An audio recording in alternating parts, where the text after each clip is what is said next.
जय सीताराम। अनंत कल्याण गुण संपन्न, सतघन चिदघन आनंद घन, सर्वतंत्र स्वतंत्र, सर्वाधार, सर्वेश, श्री अवधेश की महती कृपा से आज के इस प्रेरक पुष्प कार्यक्रम में आप सभी श्रोताओं का हार्दिक स्वागत है। आज का प्रेरक पुष्प जो आपके चरणों में सादर समर्पित होने जा रहा है, यह व्यक्ति की सफलता से संबंधित है। प्रत्येक व्यक्ति अपने जीवन में सफल होना चाहता है, विश्व विजयी होना चाहता है, अपने आप को सर्वोत्तम स्थान पर देखना चाहता है। इसके लिए इससे संबंधित प्रश्न जो पंडित मदन मोहन मालवीय जी ने भारत के ही नहीं विश्व के जाने माने पहलवान गुलाम मोहम्मद जुनैद, जो गामा के नाम से भी जाने जाते थे, के कहानी से संबंधित है। श्री गीता गायक भगवान श्री कृष्ण से अर्जुन ने गीता जैसे महान सदग्रंथ को सुना और गीता को सुनने के बाद वे कर्म मार्ग में प्रवृत्त हुए। कृष्ण ने कहा कि अर्जुन माम अनुस्मर युद्ध च, मेरा स्मरण करो और युद्ध करो। यदि तुम अपने कर्तव्य का पालन नहीं करोगे तो तुम्हें गाली सुननी पड़ेगी। अवाच्य बादांश बहून, बहुत से लोग गाली देंगे तुमको।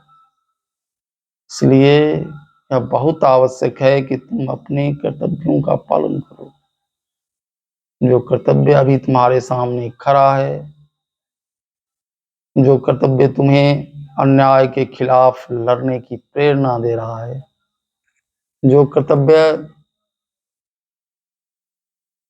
तुम्हारे जीवन से संबंधित है, तुम्हारे विश्व विजयी होने से संबंधित है, उसके पालन करने में पीछे मत हटो। भगवान व्यास नारायण कह रहे हैं,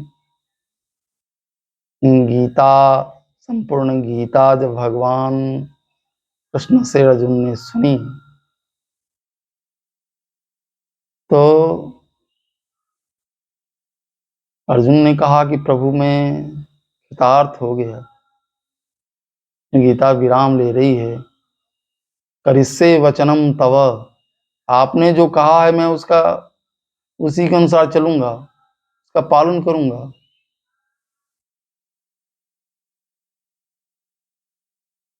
भगवान व्यास नारायण ने कहा, जहां कृष्ण जैसा उपदेष्टा हो और अर्जुन जैसा पालन करने वाला हो, निश्चित रूप से विश्व विजय का तगमा मिलने में कहीं कोई दिक्कत नहीं। यत्र योगेश्वरो कृष्ण, यत्र पार्थो धनुर्धर, तत्र श्री। पहले तो वो लक्ष्मीवान बनता है, दूसरा विजय की प्राप्ति होती है, ऐश्वर्य संपन्न हो जाता है। धनवान होने के बाद भी ऐश्वर्य दिखता नहीं, वह दिखने लगता है। ध्रुवा नीति, उसके जीवन में नीति होती है, नीति विरुद्ध कार्य वह नहीं करता, अर्थात धर्म के अनुकूल कर्म करता है, धर्म पारायण होता है, और यह उसे विश्व विजयी बनाने के लिए आवश्यक है। एक बार भारत के सुप्रसिद्ध पहलवान गुलाम मोहम्मद जुनैद, जो गामा के नाम से जाने जाते थे,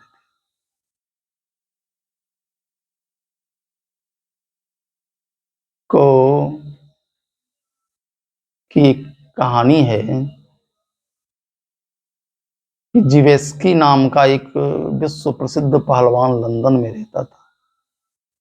उसने पूरे विश्व के पहलवानों को ललकारा कि मैं विश्व का नंबर 1 पहलवान हूं। यदि किसी में शक्ति हो तो वह इस खिताब को प्राप्त कर ले। तो गामा ने इस चैलेंज को स्वीकार किया और वे लंदन पहुंचे। लंदन में सर्वप्रथम उन्हें अमेरिका के पहलवान रूलर से कुश्ती लड़नी पड़ी और इस कुश्ती में उन्होंने रूलर को पछाड़ दिया। रूलर को पछाड़ते ही उनका डंका लंदन में बजने लगा। सर्वत्र उनकी प्रशंसा होने लगी कि अरे, अमेरिका के प्रसिद्ध पहलवान को भारत के पहलवान ने बजा दिया। इसके बाद 1910 में ही जिवेस्की, जो लंदन का सुप्रसिद्ध पहलवान, विश्व का जाना माना पहलवान था, नंबर 1 का, उसको भी गामा ने पछाड़ दिया। और इसके बाद जब भारत लौटे तो भारत के प्रसिद्ध मनीषी, बनारस हिंदू यूनिवर्सिटी के संस्थापक, ज्ञानवृद्ध, वयोवृद्ध पंडित मदन मोहन मालवीय जी ने वाराणसी में बुलाकर उनका सम्मान किया। अद्भुत सम्मान मालवीय जी उनका कर रहे थे। गामा ने मालवीय जी के चरण स्पर्श किए और कहा कि मैंने तो लंदन के एक पहलवान को पछाड़ा है, जीता है, और आप तो अंग्रेजी साम्राज्य के विरुद्ध संघर्ष कर रहे हैं। सम्मान तो आपका होना चाहिए, सम्मान के लायक आप हैं मालवीय जी। मालवीय जी ने कहा, आशीर्वाद देते हुए, कि गामा बताओ, तुम सदैव कुश्ती में विजय कैसे प्राप्त कर लेते हो, कभी हारते नहीं हो। तो गामा ने कहा कि मैं गीता रोज पढ़ता हूं और गीता से मैं एकाग्रता और संयम सीखता हूं। मन को कैसे एकाग्र करना चाहिए, ये मैंने गीता से सीखा है, गीता के उपदेश से सीखा है। और उसी का यह कमाल है कि उस एकाग्रता के साथ, उस संयम के साथ जब मैं किसी पहलवान से लड़ता हूं तो मेरे सामने टिक नहीं पाता है, पटखनी खा जाता है। ये वास्तविकता में इस सदग्रंथ के आराध्य के दिए गए उपदेश का कमाल है। यह उपदेश क्या है? मन को एकाग्र करने का। अर्जुन कहते हैं कि हे कृष्ण, हे सखा, हे मित्र, अरे ये मन तो बहुत चंचल है, इसका स्वभाव प्रमथन वाला है, मथ डालने वाला है। बल प्रमाति बलवदृढ़, ये मन जो है चंचल है, चंचलम ही मनम कृष्ण बल प्रमाथि बलवदृढ़, बहुत बलवान है।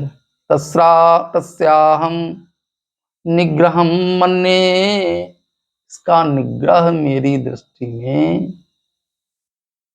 उसी तरह है जैसे आंधी और तूफान में हवा को रोकना। वायु रिव सुदुष्करम, इस तरह वायु को रोकना बहुत कठिन है, ठीक इसी तरह इस मन को नियंत्रित करना बहुत कठिन है।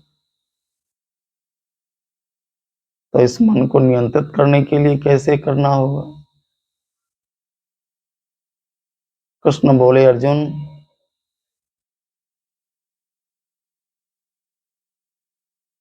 अभ्यासेन कौन्तेय, अभ्यास से, ईश्वर के नाम के अभ्यास से, खुदा अल्लाह के नाम के अभ्यास से,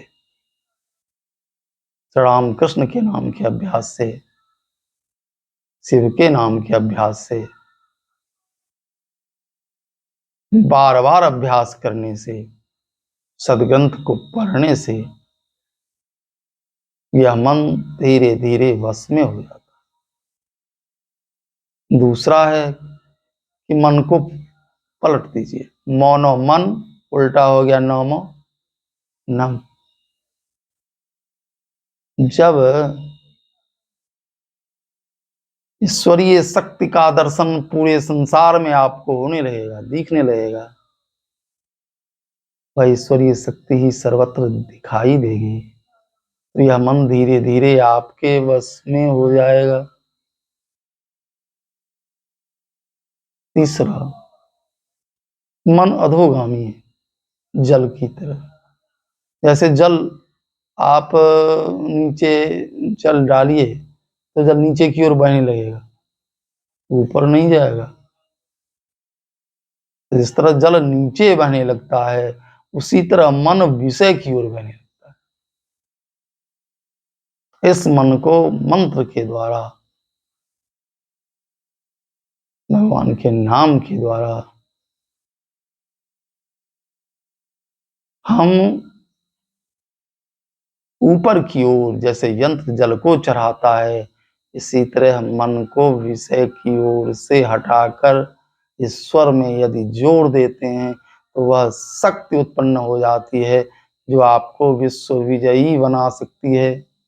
चाहे वह अध्ययन का क्षेत्र हो, चाहे वह खेल का क्षेत्र हो, किसी भी क्षेत्र में आप सफलता निश्चित रूप से प्राप्त कर सकते हैं।